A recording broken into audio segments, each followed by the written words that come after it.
మరోవైపు భూపాలపల్లిలో పోలింగ్ ఏ విధంగా సాగుతుందో తెలుసుకునే ప్రయత్నం చేద్దాం. మా కరెస్పాండెంట్ నవీన్ లైవ్ లో సిద్ధంగా ఉన్నారు. సో నవీన్, భూపాలపల్లిలో పోలింగ్ ఏ విధంగా జరుగుతుంది? దాదాపుగా అందరూ కూడా ఈసారి ప్రతిష్టాత్మకంగా తీసుకున్నట్లుగా తెలుస్తోంది ఎన్నికల్ని. సో ఓవరాల్ గా అప్డేట్స్ ఏంటి? శంకరి, మొత్తం భూపాలపల్లి జిల్లాలోనైతే సింగరేణి కార్మిక సంఘం గుర్తింపు ఎన్నికలు ప్రశాంతంగా కొనసాగుతున్నాయి. మొదటి షిఫ్ట్ దిగి ఇప్పటికే ఓటు హక్కు చాలామంది కార్మికులు మొదటి షిఫ్ట్ నుంచి బయటకు వచ్చి ఓటు హక్కును వినియోగించుకున్నారు. ఇప్పుడే కొంత క్యూ లైన్లన్నీ కూడా కొంత రద్దీ తగ్గింది. మళ్ళీ రెండో షిఫ్ట్ ఫ్రెష్గా రావడానికి కార్మికులు అయితే ఇప్పుడిప్పుడే వస్తూ ఉన్నారు. మొత్తం భూపాలపల్లి మొత్తం ఇక్కడ ఏరియాలో డివిజన్లో 9 పోలింగ్ కేంద్రాలను ఏర్పాటు చేశారు. ఈ 9 పోలింగ్ కేంద్రాల్లో కూడా 5,350 మంది తమ ఓటు హక్కును వినియోగించుకుంటున్నారు కార్మిక సంఘాలు. అయితే ప్రధానంగా 13 కార్మిక సంఘాలు పోటీ పడుతున్నప్పటికీ రెండింటి మధ్యనే ప్రధాన పోటీ నెలకొంది. మనం చెప్పవచ్చు, కాంగ్రెస్కు సంబంధించినటువంటి అనుబంధ సంఘమైనటువంటి ఐఎన్టీయూసీ, తర్వాత కమ్యూనిస్ట్ పార్టీ సిపిఐకి సంబంధించినటువంటి ఏఐటీయూసీ, ఈ రెండింటి మధ్యనే ప్రధాన పోటీ ఉందని మనం చెప్పవచ్చు. అయితే పోలింగ్ సరళి ఎట్లా ఉంది ఏంటనేది కార్మిక సంఘ నేతలు ఉన్నారు, వారితో మాట్లాడించేటువంటి ప్రయత్నం చేద్దాం. పోలింగ్ ఎట్లా జరుగుతుందండి? సరళిని మీరు పరిశీలించారా? ఎట్లా జరుగుతుంది, ఏం చెప్తారు? పోలింగు సజావుగా జరుగుతున్నది. పోలీస్ డిపార్ట్మెంటు, సింగరేణి యాజమాన్యము, లేబర్ డిపార్ట్మెంటు సరైన ఏర్పాటు చేశారు. కార్మిక సంఘాల మధ్య, కార్యకర్తల మధ్య ఎలాంటి ఘర్షణ జరగకుండా వాళ్ళు సంయమనంతో వ్యవహరిస్తూ ఉన్నారు. కాబట్టి ప్రశాంతంగా పోలింగ్ జరుగుతున్నది. భూపాలపల్లి ఏరియాలో 5,300కు పైగా కార్మికులు ఉండగా సుమారు ఏఐటీసీకి 3,000 మంది పర్మనెంట్ కార్యకర్తలు ఉన్నారు. ఈ ఎన్నికల్లో సుమారు అన్ని గంటలు కేటీగా 1 incline, 5 incline, 6 incline, KLP, OC డిపార్ట్మెంట్స్లో కూడా వేలాది మంది కార్మికులు రెడ్ షర్ట్ ధరించి ఈ ఎన్నికల్లో ఉత్సాహంగా పాల్గొంటున్నారు. ఈ ఎన్నికలు Singareni college workers union court ద్వారా యాజమాన్యానికి వ్యతిరేకంగా, ఆనాటి టీఆర్ఎస్, ఈనాటి కాంగ్రెస్ ప్రభుత్వ విధానాలకు వ్యతిరేకంగా పోరాడి తెచ్చింది. ఈ ఎన్నికల్లో ఈరోజు పార్టిసిపేట్ చేస్తున్న మిగతా కార్మిక సంఘాలు ఐఎన్టీసీ కానివ్వండి, టీబీజీకేఎస్ కానివ్వండి, ఇతర హెచ్ఎంఎస్, సిఐటి లాంటి కార్మిక సంఘాలు కూడా మాకు ఎన్నికలు వద్దని మేనేజ్మెంట్ తొత్తులుగా మారి రాసిచ్చిన సందర్భంలో కార్మిక వర్గం వాళ్ళ మీద పూర్తి వ్యతిరేకత ఉన్నది. ఈనాడు ప్రభుత్వానికి అనుబంధంగా ఉన్నటువంటి ఐఎన్టీసీ అది సర్కారు సంఘంగా కార్మికులకు తెలిసింది. టీపీజీకేఎస్ని గెలిపిస్తే ఎట్లయితే ప్రతికూల ఫలితాలు సింగరేణి సంస్థ నాశనమయ్యే పరిస్థితి వచ్చిందో, ఐఎన్టీసీని గెలిపిస్తే కూడా అదే పరిస్థితి ఉంటుంది. కాబట్టి ఐఎన్టీసీ వ్యతిరేకంగా ఓటింగ్ జరగబోతున్నది. కాబట్టి సింగరేణిలో ఇతర ఏరియాలో ఏ విధంగా ఉన్న భూపాలపల్లిలో మాత్రం చాలా అద్భుతంగా AITC Singareni college workers union విజయం సాధించబోతున్నది. గుర్తింపు సంఘంగా అవతరించిన తర్వాత ఏఐటీసీగా మేము మా యొక్క పద్ధతి, మా యొక్క కల్చర్ ప్రకారం యాజమాన్యం మీద, ప్రభుత్వ విధానాల మీద కార్మిక వ్యతిరేక చర్యలు తీసుకుంటే తప్పకుండా పోరాటాలు చేస్తాం. అయితే మీరు ఇక్కడ 20 ఏళ్లుగా మీరు ఏఐటీసీ సంఘంగా మీరు గెలుస్తూ వస్తున్నారు.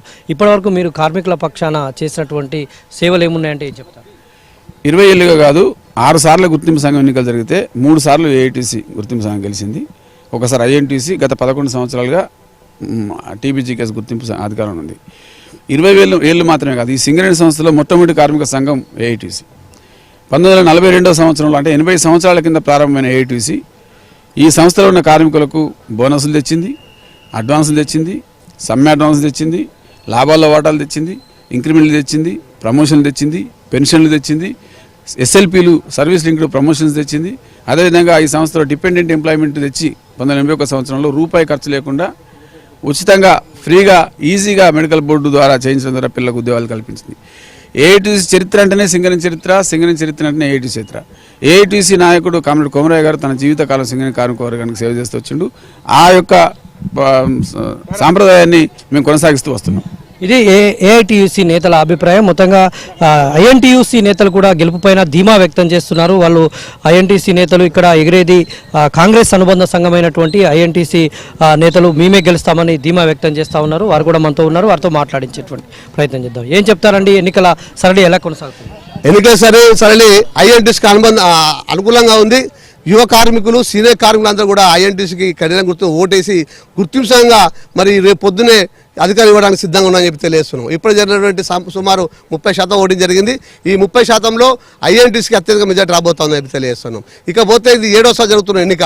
6 సార్లు జరిగిన ఎన్నికల్లో 3 సార్లు ఏఐటీసీ గుర్తింపు సంఘం ఉన్నప్పుడు మరి 98లోను, 2001లోను, మరి 8 సంవత్సరంలో జరిగినటువంటి సంఘం ఎన్నికల్లో 3 సార్లు గుర్తింపు సంఘం ఉండి మరి ఈ యొక్క సంస్థలో ప్రైవేటీకరణకు మరి వాళ్ళు రహదారి తీసి తలుపు తీసిపెట్టిన గనులు ఏఐటీసీ నాయకులు.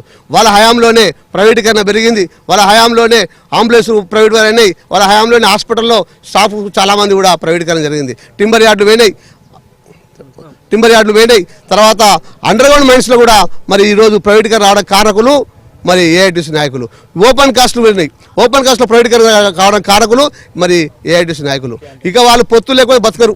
ఎందుకంటే మునుగులో జరిగినటువంటి ఎన్నికల్లో బీఆర్ఎస్ పార్టీతో పొత్తు పెట్టుకొని ఆ తర్వాత జరిగిన ఎన్నికల్లో కాంగ్రెస్ పార్టీ రాడా ఆయన కేసీఆర్ ఒక తను అంతే వచ్చి మరి కాంగ్రెస్ ద్వారా పడి ఇలా దండం దశకం పెడితే ఒక అసెంబ్లీ ఇస్తే మరి ఇవాళ మళ్ళీ సింగరేణిలో గుర్తింపు సంఘ ఎన్నికలకు మాకే మాత్రం చెప్పన్నారు. పొత్తులో ధర్మాన్ని వాళ్ళు విస్మరిస్తారు. ఎందుకంటే 96 సంవత్సరంలో 97 సంవత్సరం గుర్తింపు సంఘ ఎన్నికల్లో మొదటిసారి జరిగిన ఎన్నికల్లో ఆనాడు టీడీపీ అధికారం ఉంటే అధికారంతో ఏఐటీసీ నాయకులు పొత్తు పెట్టుకొని పొత్తు ధర్మం విస్మరించి మరి వాళ్ళకు ఎలాంటి అవకాశం ఇవ్వకుండా మరి బయటికి వెళ్ళిన గనువులు ఏఐటీసీ నాయకులు. ఈ తర్వాత జరిగినటువంటి మరి 4 జరిగినటువంటి గుర్తింపు సంఘ ఎన్నికల్లో మరి ఇది ఐఎన్టీయూసీ నాయకుల అభిప్రాయం. మొత్తంగా సింగరేణిలో ఎన్నికలైతే ప్రశాంతంగా కొనసాగుతున్నాయి శంకరి. పోలీసులు కూడా ఏ విధంగా బందోబస్తు నిర్వహిస్తున్నారో మనం చూస్తూ ఉన్నాం. అయితే ఈసారి చెప్పుకోవాల్సింది ఐఎన్టీయూసీ తర్వాత ఏఐటీయూసీ మధ్యనే ప్రధానంగా పోటీ అయితే కనిపిస్తుంది. ఇన్నాళ్ళు అధికారం చెలాయించినటువంటి రాష్ట్ర ప్రభుత్వంలో అధికారం చెలాయించినటువంటి టీబీజేకేఎస్ అయితే పత్తా లేకుండా పోయింది. కనీసం ఆ యూనియన్కు సంబంధించినటువంటి నేతలు ఇక్కడికి రావడమే మానేశారు. వాళ్ళు ఇంటర్నల్గా ఐఎన్టీయూసీకి సపోర్ట్ మద్దతు చేస్తూ ఉన్నట్టు మనకు కనిపిస్తుంది. ఎట్లాగో అధికారంలో ఉన్నటువంటి